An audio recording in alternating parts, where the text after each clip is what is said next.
Transformando os negócios com Design Thinking e produto mínimo viável. Como resolver a prototipação gastando pouco ou quase nada. Bom, pessoal, o Sebrae Startup World está na sua 4ª edição. Começamos em 2012, mostrando todo o ecossistema de startups, crowdfunding, investidor anjo,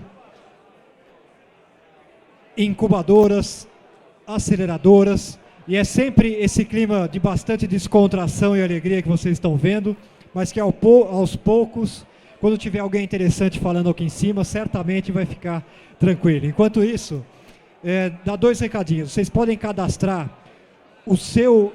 a sua ideia, a sua startup naqueles 4 computadores. Fazendo o cadastro, vocês entram na nossa base de dados, nosso diagnóstico, e passam a receber depois informações sobre palestras, oficinas, todos os eventos nossos e de parceiros para startups. Então é só se cadastrar lá. Tem umas etiquetinhas também, um QR Code, ali nos balcões. Esse QR Code está grudado. Se você quiser, você pode bater o QR Code e preencher pelo teu celular. Você não precisa fazer ali. Aí pode fazer em casa, tá? Ou durante a própria palestra. Estamos agora também distribuindo os redutores de pressão de água. Breno, redutores de pressão de água. A gente vai distribuir para vocês, porque com esse redutor, reduz 50% o consumo de água em cada torneira. Então, para levar para condomínio, para levar para parentes, amigos, vamos diminuir a conta de água, principalmente sair do discurso e aplicar sustentabilidade, ok? Então, vou chamar o Marcos Batista, que é nosso convidado para Design Thinking. Marcos Batista. Tava preso lá dentro, né? Ok, Marcos, legal. Super obrigado. Valeu. É teu aí. A apresentação já está lá?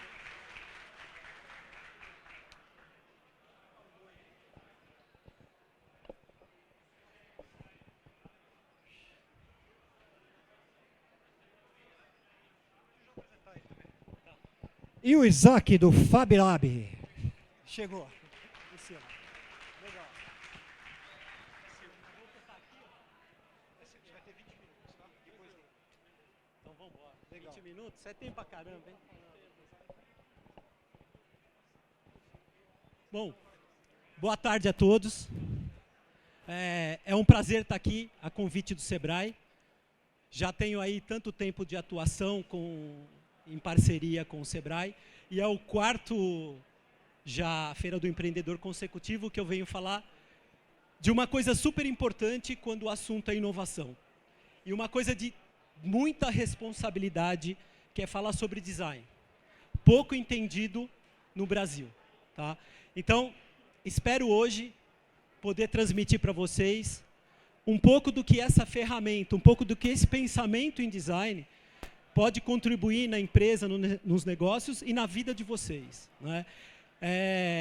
Tá aqui 45 minutos ou 50 minutos para falar disso é muito difícil. Né? Geralmente eu fico 5 dias falando a mesma coisa, né? Mas eu acho que dá para a gente sair daqui com um pouco de noção do que essa ferramenta pode contribuir na vida de vocês. Bom, hoje o que eu mais quero aqui é que vocês designem-se, tá? É que realmente caiam por esse mundo do design. E qual é a minha missão? Né? Eu coloquei, além de um trabalho de branding na empresa, a gente tem que fazer o nosso branding pessoal. E a minha missão hoje é abordar e organizar as informações da região, mercado, de toda a cadeia de valor, e por um processo criativo, torná-las materializadas, relevantes, importantes, viáveis e solucionáveis. Bom, atualmente, o estúdio já trabalhou para todas essas marcas e continua trabalhando ainda com a maior parte delas, seja em projetos, desenvolvimento de produto, design de serviços, treinamentos, palestras e uma série de outras coisas. Aqui um pouquinho das coisas que já foram feitas. Na Mauá, Instituto Mauá de Tecnologia. Eu também estou em instituição de ensino há 15 anos, então já 15 anos lecionando para a turma de design, e há 25 anos como designer. Eu fui chefe de design de uma das mais importantes marcas de eletrodomésticos no Brasil, a Bosch, Siemens, Continental e GE. Pena que saíram do mercado e, depois de comprada pela MAB, hoje está fechando as portas, né? Mas eu já fui chefe de design, atuei com eletrodomésticos um monte de tempo. Depois, em 2008, eu saí para montar uma consultoria, continuei trabalhando com empresas de bens de consumo, e hoje o meu foco maior são nos arranjos produtivos locais, né? Eu trabalho muito forte com economia criativa e cidade criativa. E na Mauá, eu montei um curso de pós-graduação que chama Creative Design Business, um ano de curso, que é para todo o segmento, e o primeiro curso foi um sucesso, já abriu o segundo. No IED, eu era coordenador de pós-graduação, de design de produtos e serviços, não atuo mais lá. Na FAAP, eu sou professor convidado de gestão estratégica da inovação. Na FIA, convidado para engenharia de marketing. E na Rio Branco, para algumas aulas de branding e innovation. Bom, eu acho interessante, antes de começar a falar sobre hoje e sobre amanhã, é a gente voltar um pouco no tempo e lembrar de algumas coisas. E esse tempo não faz muito tempo assim, né? Então, vamos lembrar de algumas coisas como ficha, o telefone, a minâncora que a gente usava para tudo, um escorte 2 portas, porque 4 portas ninguém comprava, o nosso e-mail, que é um malote, nossos comportamentos, né, o estilo de cabelo, o nosso videogame, o disquete, a TV, o táxi, o talão de cheque, enfim, tantas outras coisas. Comecem a refletir o que aconteceu com essas coisas, né? O que mudou? Um exemplo, vamos pegar o telefone. Vamos pegar aí, 20, 30 anos atrás. Eu lembro muito bem que o meu pai, para conseguir uma linha telefônica, ele ficou 1 ano na fila, tá? E colocava uma linha telefônica no imposto de renda. Por quê? Porque o telefone era um patrimônio tangível. O que virou o telefone hoje? A linha telefônica não tem mais valor, né? Então, o telefone hoje virou um serviço. E o carro? O carro ainda é um patrimônio, e as pessoas colocam no imposto de renda. E daqui 10 anos? O que vai acontecer com o carro? Será que vai ser vendido ainda para uso pessoal? Né? Então, é mais um motivo. Há alguns meses atrás eu estive na GM e a gente debateu muito sobre o futuro do carro. Uma outra coisa, e a moradia? E as cidades? Os nossos jovens são nômades, não criam mais raízes. Se não criam mais raízes, o quanto vai valer um apartamento? Né? Será que é em busca desse patrimônio tangível que ele está atrás? Ou ele está em busca de outros patrimônios? Marcos, então, o apartamento... Só um minuto. Pessoal, tem um monte de gente ali atrás que eles poderiam se acomodar se vocês puxarem os bancos um pouquinho mais para frente. E aí também libera a entrada para o pessoal que está do lado de fora. Por favor, vamos fazer um esforcinho aqui para puxar para frente. Vocês também sentar um pouquinho mais para frente, tá? Tem que acrescentar mais 5 minutos do meu tempo. Colaborar para o pessoal também entrar um pouquinho. Legal? É que o pessoal que chega, eles não vêm para frente. Eles sentam lá atrás. O pessoal que chega vem para frente.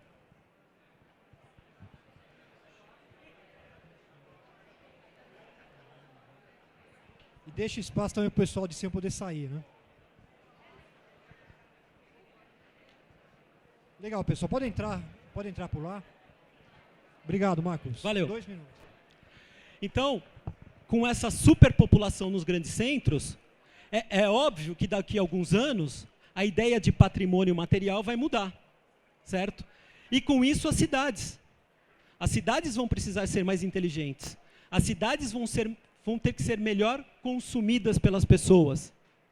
E aí, vamos pegar aqui, agora refletir um pouco sobre o que aconteceu com o design ao longo do tempo. Década de 80, o que era o design no Brasil? O design no Brasil era um bracinho da engenharia. Sabe o que é um bracinho da engenharia? Obedecia ordens da engenharia. Na década de 80, o produto precisava funcionar, e funcionar bem. E o designer trabalhava única e exclusivamente na casca de alguma coisa. Ok? Na década de 90, o design foi uma pancada, porque acabaram com a liberdade que o design tinha na empresa devido a um monte de enxurrada de burocracia de sistemas da qualidade. Não estou metendo o pau em sistemas da qualidade, mas tinha mais gente trabalhando na qualidade do que no desenvolvimento de alguma coisa. Tá? E um processo burocrático incrível, tá? Um processo demorado, onde toda essa burocratização e hierarquia matavam-se as ideias. Mas com isso o designer aprendeu um pouquinho a se organizar. Depois, 94, abertura de mercado, internet, talvez o grande marco para a profissão designer. Por quê? Porque a partir desse momento, o design ganha peso no seu ponto de venda, porque tem concorrente, e muitos concorrentes.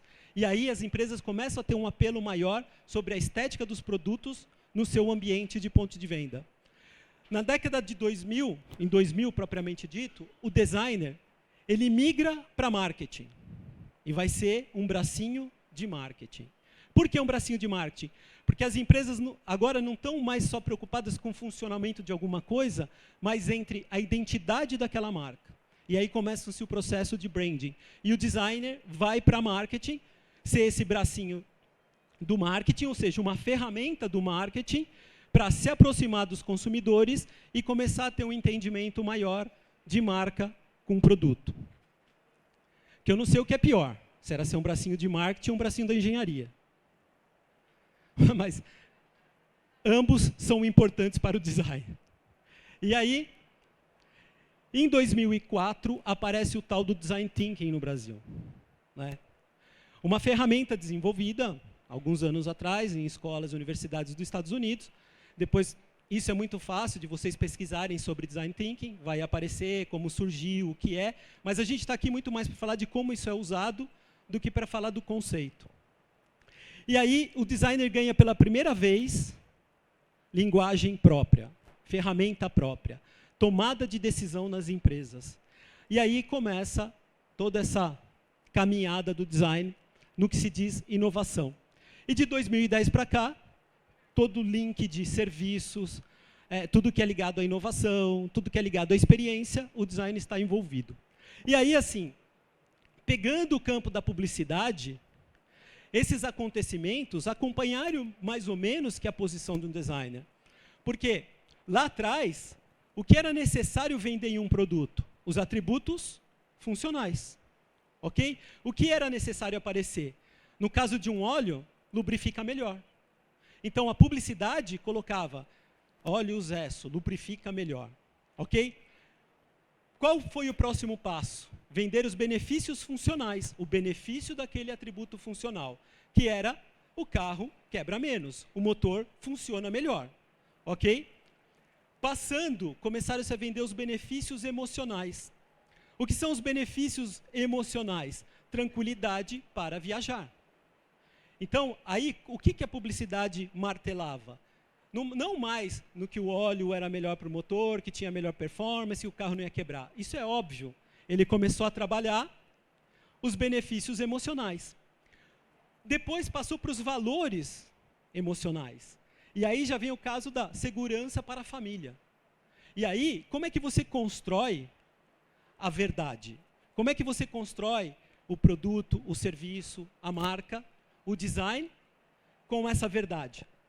E hoje, o que a gente trabalha é todo esse conjunto de coisas. Marcas, produtos, serviços, igual experiência. E na palma da mão hoje, a gente não tem um produto. A gente tem um monte de serviço na palma da mão. Agora, qual é o futuro? Qual é o próximo passo? O que vai acontecer com isso?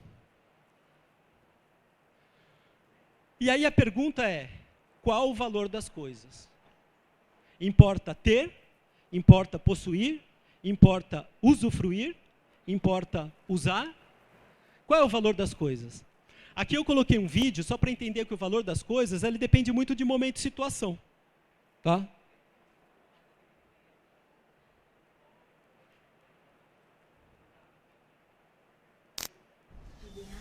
Emma. Já vai vir. Emma. Emma.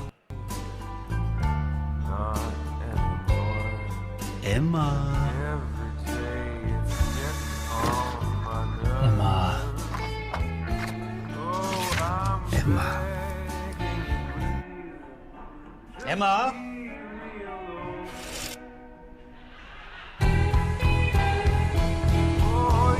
Nouveau le trèfle maxifeuille? Vraiment, t'es large. Eu acho divertido isso, porque mostra a importância das coisas. Depende do momento e situação. É claro que é uma brincadeira, né? Mas ainda, o nosso iPad não resolveu esse problema. E aí é o seguinte, hoje, primeiro, a gente vive uma sociedade bombardeada por marcas, concordam? Desde a hora que a gente nasce até a hora de morrer, é só marca que fica rodeando a nossa vida. Segunda coisa, a escassez sempre determinou o valor das coisas. Quanto mais escasso, mais valioso, certo? Vide o tempo, segurança, ok? A água. Vivemos em um mundo de incertezas e ambiguidades. A maioria das pessoas que vem aqui toca nesse assunto, incerteza e ambiguidade. E não é porque eu estou falando aqui também que eu tenho certeza, eu não tenho certeza de nada. Mas eu procuro, com a ferramenta Design Thinking, minimizar o erro. E o importante hoje é quando a gente se coloca no fabricante de alguma coisa ou num prestador de serviço, é começar a fazer algumas perguntas. Por que eles compram? O que eles compram? Como compram? De quem eles compram? Como usam e como descartam? Essas perguntas do como, ela tem que aparecer em todas as hipóteses de desenvolvimento de um produto. Falando um pouco mais sobre a escassez, eu fiz pergunta para vários adultos. Perguntei para vários adultos qual era o grande problema ou qual a visão de futuro que eles tinham. E a visão de futuro era essa, da mobilidade, da educação, da água, do lixo, do tempo, da tecnologia, da segurança. Ou seja, qual é a visão de futuro da maioria dos adultos? É um futuro negro, não é? A maioria das pessoas apontavam isso. E aí, desde manhã, as pessoas também estão tocando muito no assunto economia criativa. Né? Não é meu assunto, mas o design é um cluster da economia criativa. Ok? E a economia criativa, qual é a diferença de economia para economia criativa? Economia, ela tem o seu maior bem, os tangíveis. Ela trabalha sobre competição. Mas tudo que é tangível é finito, acaba. Ok? A economia criativa, ela trabalha por cooperação. A matéria-prima são os bens intangíveis, portanto, infinito. A economia criativa trabalha o talento individual da pessoa conectada ao meio, trabalhando conhecimento, criatividade, cultura. E não é à toa que a Inglaterra trouxe o conceito de economia criativa para a música, porque, horas, se eu compro um café e tomo, ele acaba. Se eu compro uma música, ela pode ser escutada por quantos milhões de pessoas. Né? Então, essa ideia de intangibilidade. E aí, o impacto ele tem que ser positivo nesses 4 setores. O econômico, o cultural, o social e ambiental. Tá? Bom, e aí, ligado à economia criativa, começam a aparecer as tendências do bem. O empreendedorismo social, o consumo ético, o consumo compartilhado, agricultura urbana, entre outras coisas que a gente já está começando a vivenciar na cidade de São Paulo. O café compartilhado, que já existe, agricultores urbanos. Bom, mas vamos deixar tudo de lado agora, era mais para mostrar um pouco mais, uma coisa mais do universo e entrar um pouco agora em design. A pergunta é o que é design? Né? O que é design é simples. Por que é simples? Porque a gente tem site de procura. Só que aparece um número sobre o que é design gigantesco. Tá? E aí vai aparecer um monte de coisas sobre design. E eu não tenho problema nenhum com sobrancelhas design, com cake design, com lighting design, com hair design. Nenhum. Porque design é uma ferramenta de reflexão e de fundamento. Se o cabeleireiro utiliza, ele pode ser um hair design. Por que não? Só que a palavra está muito banalizada. Qual é a definição de design? Design é quando você muda uma situação, um produto ou um serviço que existe para que ele seja o escolhido ou preferido. E é aqui, ó, no escolher e preferir, onde entra a atuação do design. De que maneira aquilo é escolhido e preferido, mas que seja relevante, percebido. E a partir daí que a gente vai começar a falar um pouquinho mais de como a gente torna isso percebido. Aí vem o design thinking, que é deixar você mudar uma situação para que ele seja o escolhido ou preferido, mas abordando os problemas centrados no usuário. Se eu quero resolver o problema de fila do McDonald's, eu vou trabalhar um mês no McDonald's para vivenciar o que o usuário vivencia, o que o vendedor vivencia, o caixa. Tá? Então, isso é design thinking. O que é design de serviços? Design a gente já sabe. Ok? É você mudar uma situação, um produto ou um serviço para que seja escolhido o preferido. E design de serviços? É só separar as palavras. Serviços é servir.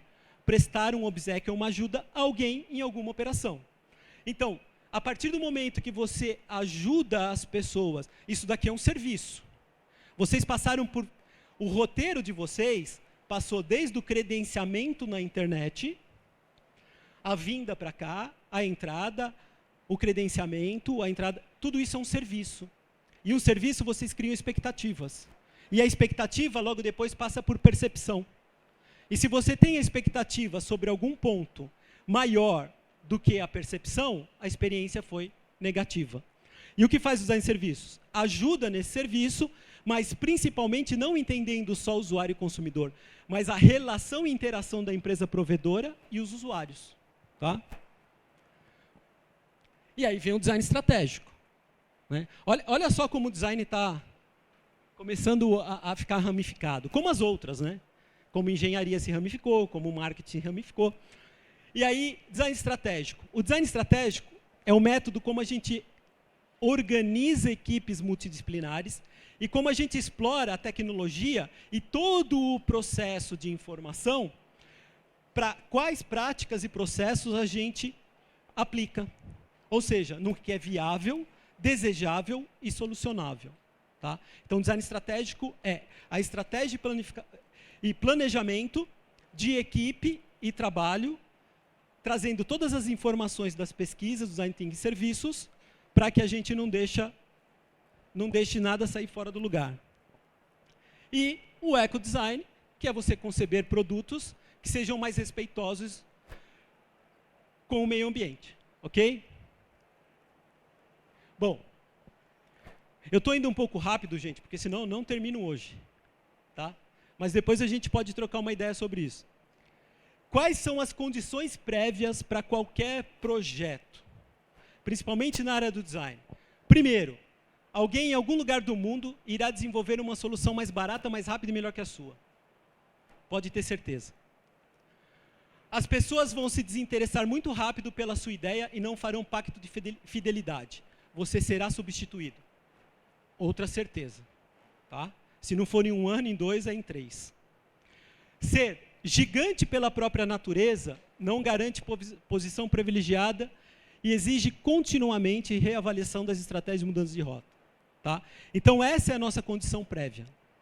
A gente já tem que começar pensando que precisamos ser dinâmicos, por isso prototipar rapidamente, porque quando você, no Design Thinking, prototipa rapidamente, você descobre os seus erros antes e tem a possibilidade de acertá-los. E aí a gente tem a base do design estratégico, que é conhecer o cenário. Né? Todo mundo já faz isso. O que é conhecer o cenário? É conhecer tudo que é referente à empresa, mapa SWOT, mercado e concorrentes. A gente busca isso nas informações. E aí o que faz o design estratégico? Ele traça essas identificações extraídas dessas diretrizes, mas a gente tem uma nova maneira de abordar, principalmente em pesquisas, para que a gente traga outros cenários. Tá? E aí vem uma série de coisas que a gente vai falar de como traz esses novos cenários. Qual é o processo do Design Thinking? Divergência, convergência. Divergência, convergência. Quais são as 3 perguntas? O que, como e por quê? Por que eu tirei o como daqui?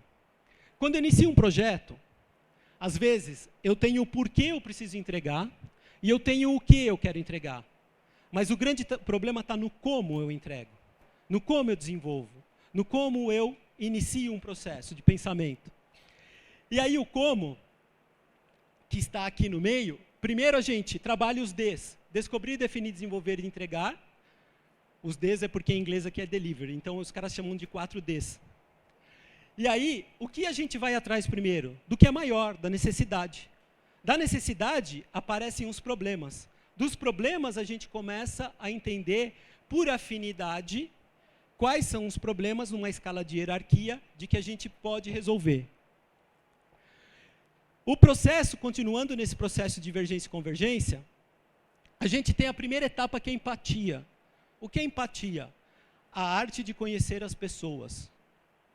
Tá? Se eu não conhecer as pessoas, não inicio um projeto.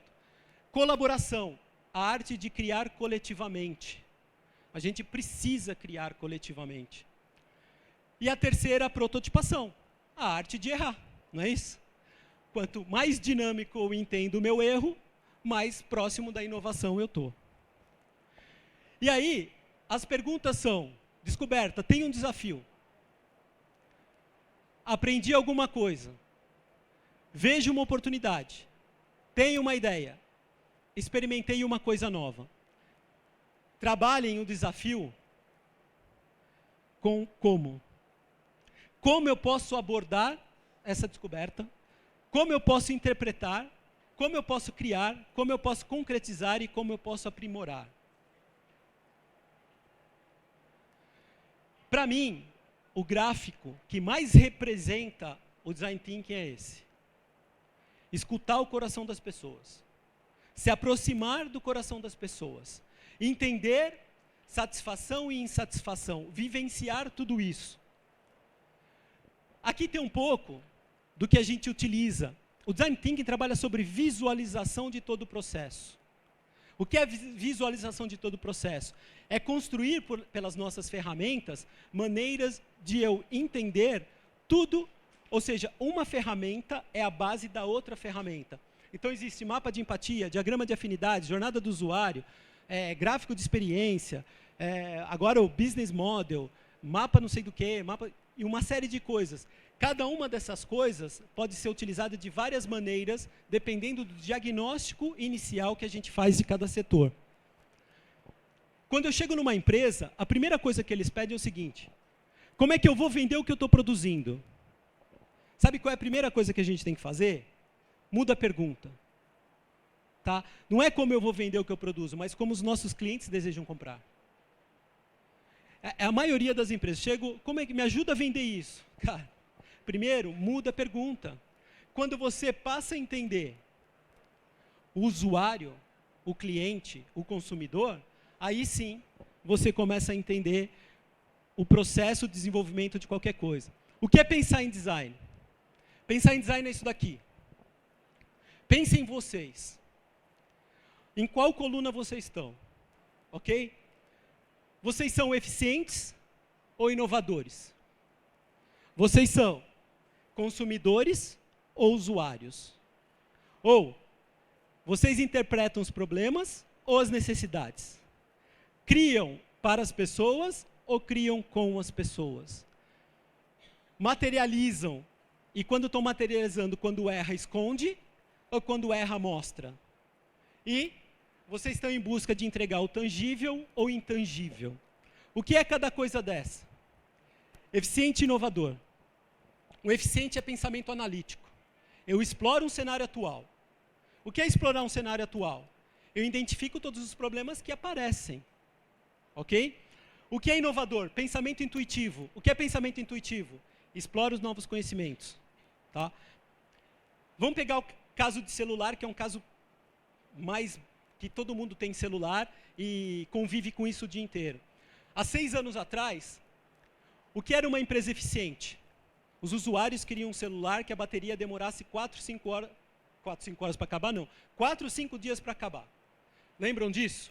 Eu tinha um celular e o meu maior problema era o tempo de duração da bateria. Ok? As empresas eficientes, elas entenderam isso e lançaram um celular que a bateria demorava 4 dias para acabar, 3 dias para acabar. Qual era a grande revolução? Talvez as dimensões da bateria, deixando mais fina a bateria, ok? Aí, nesse mesmo tempo, tem uma cabeça inovadora, que entrega um celular que a bateria demora 6 horas para acabar.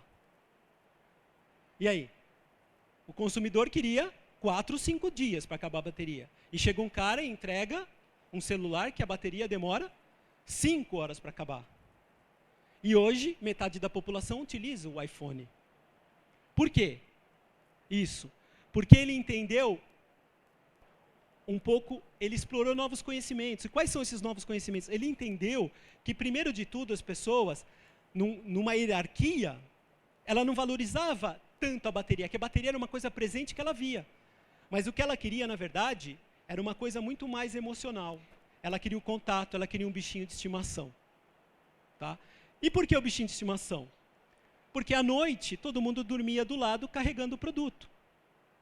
Ok? Então, quando eu durmo, eu alimento o meu bichinho de estimação. Então, está aí o sucesso do iPhone. Criar para as pessoas ou criar com as pessoas? Criar para as pessoas. É quando a gente fala isso, eu sou especialista. Pode deixar que eu sei fazer isso. Na área do design, especialista significa, você é especialista daquilo que você já fez. Quando a gente fala de inovação, aqui, todo mundo está no mesmo patamar, ok? Então, criar com as pessoas é a gente deixar de lado tudo aquilo que a gente sabe para observar com a mente aberta. Esse é o início do Design Thinking. Problemas ou necessidades? Está aqui, ó. Necessidade. Problema. Eu preciso pavimentar uma praça, ok? Só que eu não vou em busca da experiência do usuário. E aí eu pavimento onde ele não queria passar. E ele vai continuar utilizando a grama para fazer a sua caminhada. Esse é o problema de as empresas não identificarem momentos e situações e quais são os problemas e necessidades. Cliente ou usuário? Quando eu estou desenvolvendo alguma coisa, eu olho para cliente ou para usuário? Vocês vão falar, é o mesmo. Depende, momento e situação. Ok? Aqui, marketing, por exemplo, tem como propósito conhecer e entender o cliente, de tal forma que lhe permita ajustar o produto ou serviço às suas necessidades, para que este realize o ato da compra. Pum. Design. Tem a característica e o propósito de conhecer e entender o usuário, de tal forma que lhe permita ajustar o produto ou serviço às suas necessidades e problemas, para que esse se encante e realize o ato com conveniência e satisfação. Um é sequência do outro. Ok? Então, há muito tempo, a gente só pensava no ponto de venda. Hoje a gente passou desse limite. Tangíveis ou intangíveis? Isso é fácil. Eu posso vender um café assim, ou eu posso vender o mesmo café na mesma xícara assim. Ok? Aqui eu tenho o intangível. Tá? Mais uma coisa. Isso era um problema que a maioria de pubs e restaurantes da Inglaterra passava. Eles gastavam muito dinheiro com material de limpeza, com pessoas limpando o banheiro, e as pessoas tinham uma experiência super negativa nesses restaurantes ou pubs. Porque banheiro masculino a gente sabe como é. É um rio de urina, ok? E que é horrível. Dependendo do lugar onde você está, é horrível. E aí convidaram várias pessoas para desenvolver mictórios. E foram desenvolvidos centenas de mictórios. Um que se ajustava melhor ao corpo, tamanho, enfim, uma série de coisas. E o que deu mais resultado foi o mesmo mictório. Só que a diferença, ele trabalhou entendendo a necessidade da pessoa no momento e situação, que era o alvo. Ele colocou um adesivo de mosquito e acabou com um problema que os restaurantes e pubs tinham. Porque nesse momento ele só precisava do alvo. E aí, reduziu... Ó, gente, isso não é brincadeira, é sério, tá? Isso aconteceu e várias outras empresas hoje, de alguma maneira, vendem acessórios para colocar em mictórios. Tá? E aí, eu precisei mudar o produto? Não, eu não precisei mudar o produto. Principal coisa do design, aprender a observar. Tá? O que é observar? Primeiro, que a gente tem que ver as evidências de como o nosso inconsciente está o tempo todo interagindo com a cidade, com o produto, com o serviço. Ok? O que significa isso? A gente sempre reage e interage automaticamente com os objetos à nossa volta. A gente sempre responde algumas características desses objetos. A gente sinaliza ou transmite as mensagens que a gente quer passar utilizando esses objetos. A gente faz adaptações e mudamos o propósito, o conceito de um objeto.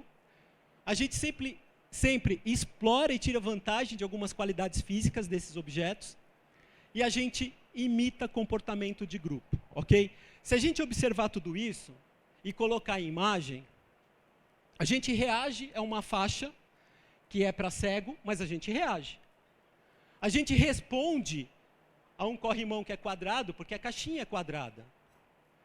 A gente sinaliza que foi tomar um café, mas deixa a luva parada ali no vidro do carro. A gente faz adaptações, a gente explora um poste de luz para parar um carrinho, e a gente imita as pessoas. Porque se todo mundo estiver bebendo água aqui, o primeiro que colocar uma garrafa vazia ali, daqui 5 minutos vão ter 200 garrafas vazias ali, porque a gente imita comportamento de grupo. Tá? Então, isso é um pouco do que a gente passa no nosso dia a dia, mas não para observar, comportamento humano. Olha o significado disso. Isso aqui é um saguão de aeroporto. Imagina como é ruim, né? Eu, por exemplo, acho estressante. Porque eu tenho que cuidar das minhas filhas, cuidar da minha mala, check-in, eu não sei se a minha mala vai chegar, eu não sei se eu estou atrasado, se eu vou... Enfim, é horrível, é um inferno o saguão de aeroporto. E aí, um amigo meu que tem um escritório em Nova York de design, ele por várias vezes levou a filha dele assim. Ele resolvia os problemas dele. Primeiro, que a filha estava sempre do lado dele, segurança. Segundo, ela não reclamava de cansaço. Depois de muito tempo, ele designer, o que ele fez? Desenvolveu um produto para isso. O que foi patenteado foi a parte de cima, que é uma adaptação que você faz na mala e pode usar também como cadeirinha de carro. Deve sair no mercado em breve. Mas de onde saiu essa ideia? Das observações do nosso dia a dia. E aí, o que é uma cultura centrada no design? Lembra, muito mais do que função. Aquela coisa de design, forma e função é passado. Tá? Cultura de design é quando a gente tem um conjunto de concepções que pode ajudar qualquer um a ter ideias que servem para a vida. Tá? Eu estou acostumado a trabalhar com arranjos produtivos locais. Eu pego, às vezes, grupos de marceneiros, grupos de artesãos, grupos de... Eu transformo a vida deles pelo simples fato de lá a gente gerar a ideia compartilhada. E aí, assim, olha só. Toda empresa, ela tem essas duas áreas. A que pensa e a que faz. A de inteligência e a operacional. Certo? O que falta nas empresas é o departamento do afeto. É o departamento que vai sentir o que as pessoas fazem. E não só a inteligência e vontade. Como isso funciona? Como é que eu tenho esse centro da inovação? Quando eu tenho um departamento que pensa, quando eu tenho um departamento que faz, mas quando eu tenho um departamento que sente. Que vai vivenciar essas coisas. Aí sim, eu vou em busca do que é possível e do que é viável. E mais do que isso, do que as pessoas precisam, do que elas querem e do que elas desejam. Que também são 3 coisas diferentes uma da outra. E principalmente, a gente sair com códigos emocionais.